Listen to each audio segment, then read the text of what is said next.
네, YTN 라디오 이주연의 뉴스 정면 승부 3부 시작합니다. 정치권 이슈를 야무지게 찔러보고 또 날카롭게 분석해서 똘똘한 해법까지 제안해보는 시간이죠. 유승찬의 콕 순서입니다.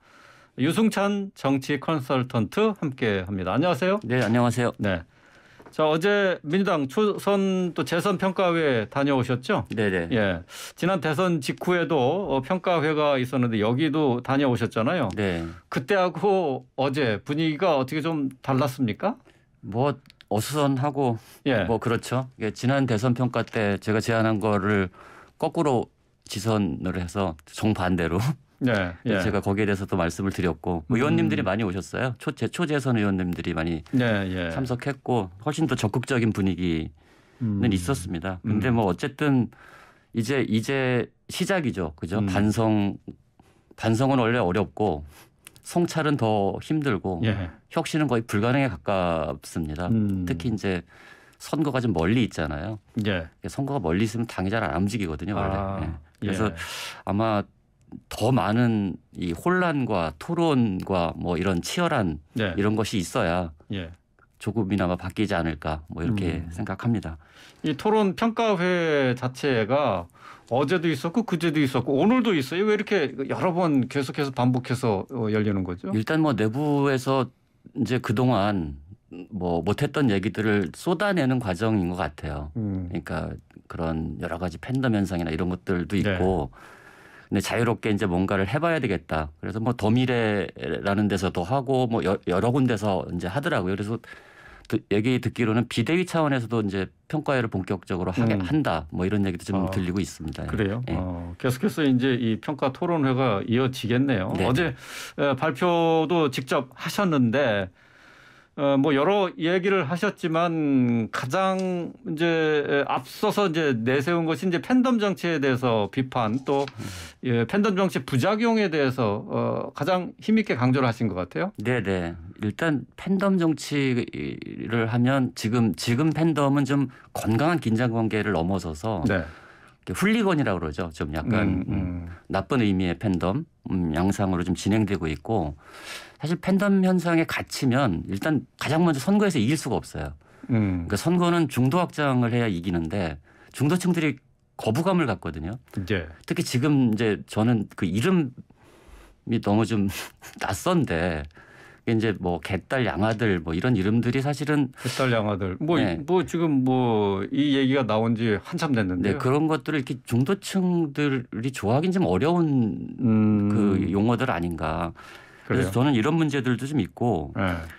그리고 이게 이제 팬덤이 너무 심해지면 민주주의 자체를 좀 위협하거든요. 그러니까 민주적 규범을 깨는 방향으로 이제 이게 그 정당을 몰아가는 경향이 있어요. 그러니까 지난 보궐선거 때만 봐도 원래 귀책 사유가 있으면 출마를 안 하는 게 당원 당규에 민주당 당원 당규에 있었잖아요. 네. 예. 그러니까 서울시장, 부산시장 보궐선거 할 때. 그렇죠. 근데 출마라는 팬덤들의 요구가 있었고 네. 그러니까 전당원 투표를 해서 87%가 바꿨죠. 지지해서 당원 당규를 바꿔서 출마를 했단 말이에요. 예. 근데 이런 것들이 사실 민주적 규범과 원칙을 깨는 이 방향으로 진행이 되는데 사실 전 세계적으로도 정치 집단에 긍정적인 관계를 가진 팬덤들이 좀 있었습니다. 그러니까 미국의 공화당 같은 경우는 티파티라는 그 그룹이 있었고요. 네. 이게 공화당을 굉장히 압박하고 견인했죠.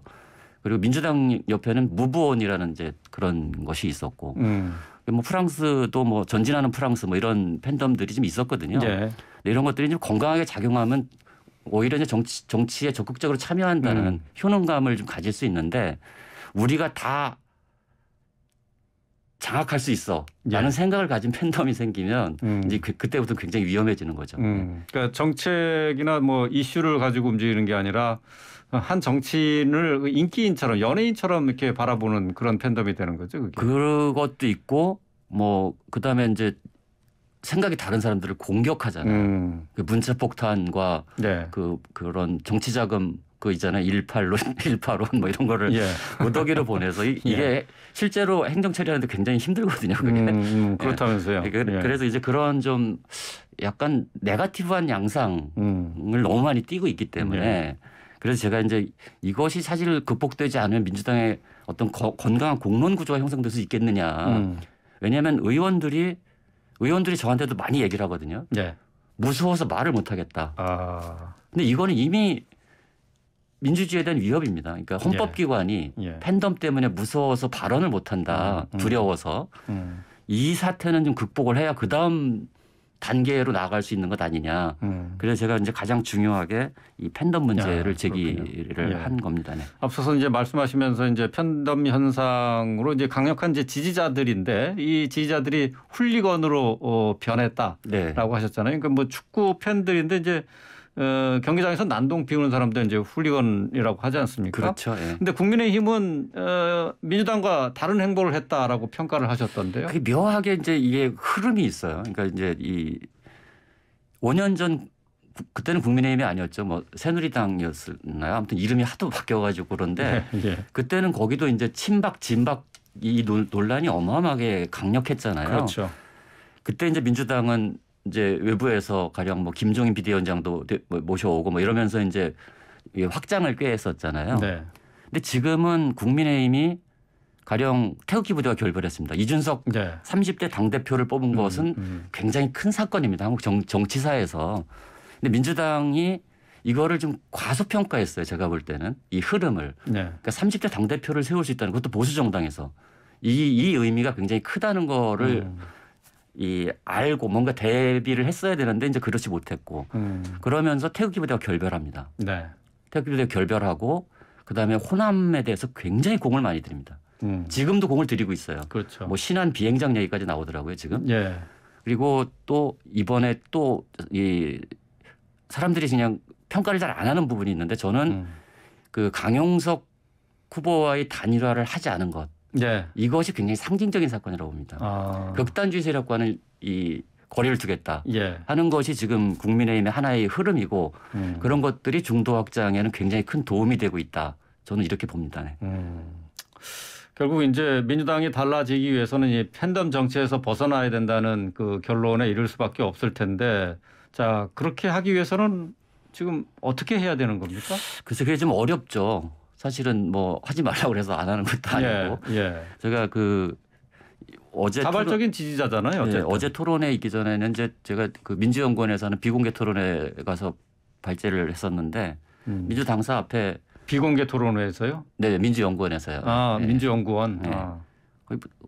그 화환들이 쫙 그 당사 앞을 다 이제 진을 치고 있는 거예요. 그 이 개딸 양아들이 보낸. 그래서 이제 되게 좀 기이했어요. 그 화환들을 보면서. 아, 그러니까 저기 그 이재명 의원 당선을 축하하는 화환들 아직 있는 건가요? 그러니까 아직도 있을 겁니다. 철거를 안 했으면. 예. 뭐 여러 가지가 있더라고요. 뭐 제명인의 마을도 있고 여러 가지 형태의 이제 화환들이 있는 걸 보면서 들어갔는데 좀 그것이 좀 기이했습니다. 근데 저는 일단 뭐 자정 노력을 하는 게 맞고 왜냐하면 팬덤이라는 게 그 지지하는 사람을 위해서 만든 거잖아요. 근데 오히려 이것이 흑화되면 지지하는 사람을 고립시키는 결과가 나오니까 이런 뭐 자정 노력도 좀 있어야 되고. 근데 지도자들이 이것에 대해서 팬덤이 일탈 행동을 할 때는 강력하게 발언을 하셔야 됩니다. 근데 이제 우리 문재인 전 대통령도 뭐 양념 발언이 있었지 않습니까? 예. 그리고 이재명 후보는 오히려 좀 더 세계적인 뭐 해가지고 약간 추앙하는 듯한 발언을 한 적이 있습니다. 최근에는 또 이제 자제를 요청하는 말씀도 하셨는데 저는 이 진정한 지도자는 지지자들한테 쓴소리를 할 줄 아는 사람이 진정한 지도자라고 생각합니다. 그러니까 지도자들이 이 민주주의에 대해서 위해를 가하거나 혹은 상대방에 대해서 부적절한 공격을 할 때 이것을 적극적으로 나서서 만류할 수 있어야 그래야 그런 그 리더십이 진정으로 살아날 수 있다고 보거든요. 그런 것들, 그러니까 그런 자정 노력, 그러니까 팬덤 자체도 자정 노력을 해야 되고 지도자도 자정 노력을 해야 되고 그 다음에 제도적으로도 저는 뭐 이 문화 자체를 근절하려고 하는 당적 의지가 좀 있어야 된다고 봅니다. 저는. 그래요. 근데 지금 이 그 과도한 팬덤 현상에 대해서 지적하는 의원들은 있었어요. 근데 이제 민주당 내에서 이게 전혀 반영이 되지 않고 그냥 그대로 흘러왔단 말이죠. 이거는 그러한 어떤 반대 목소리에 대해서 이게 반영이 되지 않는 어떤 당 내에 어떤 시스템적인 문제가 있는 건가요? 글쎄 저는 그게 이제 민주당이 지금 처해 있는 가장 어려운 상황이 아닌가. 그래서 뭐 그 역사가 좀 있지 않습니까? 네. 우리 금태섭 의원 같은 경우는 이제 당론과 반대되는 투표, 당론에 따르지 않는 투표를 네. 했다고 해서 징계를 받았고 이제 결국 탈당을 했고. 그렇죠. 그리고 뭐 조응천 의원이나 이상민 의원이나 뭐 박용진 의원도 가끔씩은 이제 그 이런 쓴소리를 좀 했죠, 당내에서. 네. 예. 근데 제가 이제 오늘 그러니까 여론조사가 나온 것 중에 그 민주당의 패배 원인의 1등과 2등이 검수완박과 이재명 후보 출마였거든요. 네. 근데 그것이 저는 말해준다고 생각해요. 저는 검수완박을 보면서 아 이게 이제 이 심각하구나라는 네. 걸 느꼈어요. 예. 왜냐하면 그 172명 전원이 발의를 했단 말이에요. 그러면 검수완박에 반대 목소리를 냈던 사람들도 발의에 참여를 했다는 얘기잖아요. 그렇죠. 예. 이거는 뭔가 저는 이 민주정당에서 과연 이런 일이 있어서는 안 되겠다. 이거는 좀 약간 정당 구조나 문화나 이것이 좀 심각해진 상황이 아닌가. 예. 저는 이렇게 느꼈거든요. 예. 예. 지금 이제 전당대회 8월 전당대회를 앞두고 민주당 내에서는 이재명 의원이 당권에 도전해야 된다, 그러지 말아야 된다 하는 뭐 저 얘기가 자꾸 이제 엇갈리면서 나오고 있어요. 자, 당대표에 이재명 의원이 도전한다면은 앞으로 민주당의 상황은 어떻게 전개된다고 생각하세요? 글쎄 뭐 그걸 잘 알 수는 없지만 저는 일단 그 당권 도전을 하지 말아야 된다고 어제 이제 말씀을 드렸고요. 그렇죠. 그 이유는 첫 번째는 정치인의 책임 윤리입니다. 그러니까 두 개의 커다란 선거를 패배한 그 분이 바로 이어진 당권 선거에 도전한다는 것은 저는 책임 윤리에 맞지 않는다. 네. 예. 그리고 책임 윤리를 지금 정치가 너무 그거를 과소평가하고 있는 것 같아요. 저는. 근데 책임지지 않는 정치는 국민들의 신뢰를 받기 좀 어렵거든요. 네. 예. 이재명 그럼에도 불구하고 이재명 후보가 나오면 될 가능성이 굉장히 높습니다. 그렇죠. 최근 조사들도 봐도 될 가능성이 높은데 그러면 이제 이 혁신은 사라지고 반성과 성찰은 사라지고 예. 윤석열 정부와의 강대강 대치 국면이 일단 예상이 되죠. 그리고 당내에서도 갈등이 증폭될 겁니다. 왜냐하면 이번에 제가 이제 가장 주목해서 보는 것이 수도권 지역, 그러니까 서울, 경기, 인천 기초단체장 46개가 국민의힘이 당선이 됐습니다. 네. 그런 게 국회의원 숫자로 치면 뭐 한 구에 한 2명이라고 치면 한 8, 90명 되는데 그중에 민주당이 지난번 총선에서 많은 의석을 차지하지 않았습니까? 수도권에서. 예. 이분들은 불안하죠. 기초단체가 넘어갔으니까. 그리고 이재명 당대표 체제로 과연 우리가 총선에 승리할 수 있을까라는 불안감이 생길 수 있기 때문에 네. 그 유동성이 상당히 크게 작용하게 될 거다 민주당에. 그래서 그런 여러 가지 측면에서 볼 때 그리고 또 하나는 제가 이러면 이제 제가 마치 이재명 후보 의원을 싫어하는 것처럼 들릴 수도 있는데 그게 네. 아니라 예. 민주당은 지금 다음 대선 일정을 보면 가장 중요한 전략 자산입니다. 민주당에서. 이재명 의원이. 예. 예. 그렇지 않습니까? 지금 그렇죠. 가장 어쨌든 다른 분이 잘 안 보일 정도로 예. 독보적인 전략 네. 자산인데 아껴야 된다고 봅니다. 저는. 지금 당장 써먹고 예. 상처를 입히는 것보다는 아껴서 결정적인 순간에 불려 나올 수 있는 뭐 이런 호흡을 갖는 것이 훨씬 더 바람직하다. 저는 그렇게 생각합니다. 네. 어제 토론회 마지막에 이제 편지를 낭독하셨어요. 거기서 이제 586 산맥을 넘어야 된다라고 말씀을 하셨는데 지금 뭐 586이라고 해서 단지 나이로만 보면 안 된다라는 의견들도 좀 상당합니다. 대중들이 근데 당내 586 기득권이 누군지 대강 알지 않습니까? 이런 분들 앞으로 어떤 행보를 보여야 민주당에 도움이 된다고 보세요?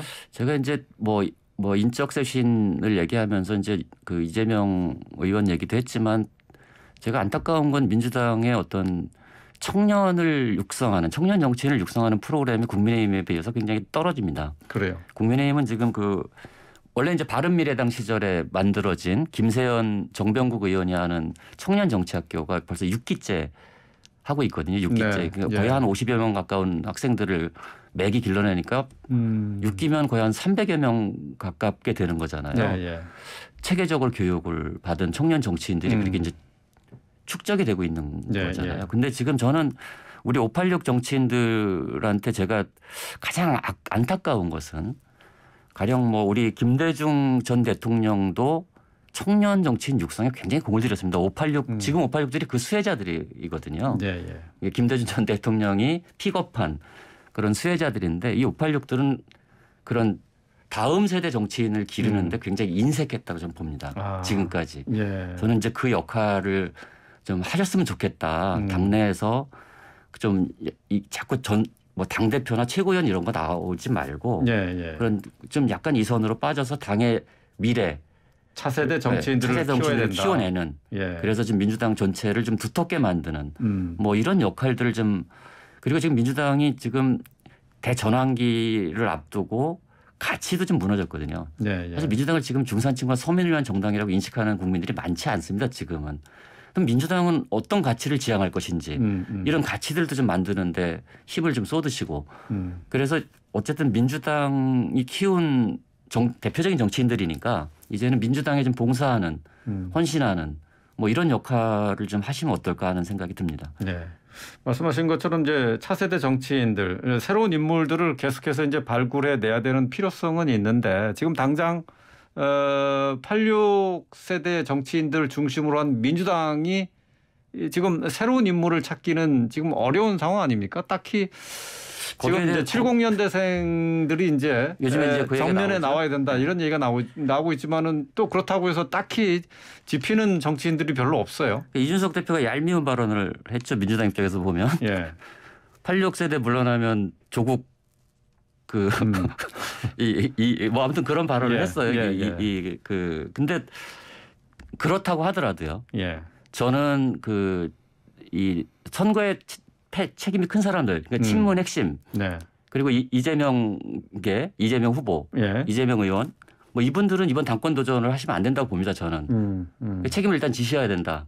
그 다음은 뭐 청년 그룹을 찾아야 되는데 그게 97이 됐든 저는 뭐 거기에 대해서는 잘 모르겠고 저는 사실은 그런 그 팬덤과 이 조국 사태 좀 자유로운 인물.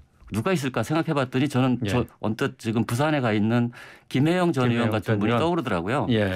왜냐하면 이 국민의힘은 30대 이준석 당대표를 갖고 있습니다. 지금. 근데 그 정도 파격이 없으면 사실상 그 혁신을 했다고 느껴지지 않을 가능성이 되게 높거든요. 그래서 저는 뭐 김혜영 전 의원 정도의 파격 그런 꼭 김혜영 전 의원이라고 제가 말씀드리는 건 아니고 저도 잘 모르니까. 근데 그 정도의 파격이 필요하다. 저는 이렇게 봅니다. 파격이 필요하다. 그러니까 원외의 정치인이라도 어떤 당대표로 내세울 만큼 그만큼 자신감이 좀 있어야 된다는 얘기죠. 그렇죠. 이준석 대표도 영선이고 윤석열 대통령도 영선이고 지금 어쨌든 근데 이제 원외 김혜영 전 의원은 뭐 최고위원도 했고 그리고 늘 이제 직원들을 좀 많이 해오지 않았습니까? 당의 이런 문화들에 대해서. 그래서 저는 어쨌든 그런 좀 젊은 정치인 민주당이 정말로 다음 선거에서 총선에서 국민의힘을 이기고 싶다면 의미 있는 성과를 거두고 싶다면 국민의힘 당원들이 이준석 당대표를 뽑았듯이 뭐 그런 의지를 좀 보일 필요가 있다. 저는 이렇게 봅니다. 알겠습니다. 오늘 말씀 여기까지 듣겠습니다. 말씀 잘 들었습니다. 네, 고맙습니다. 유승찬 정치 컨설턴트와 함께했습니다.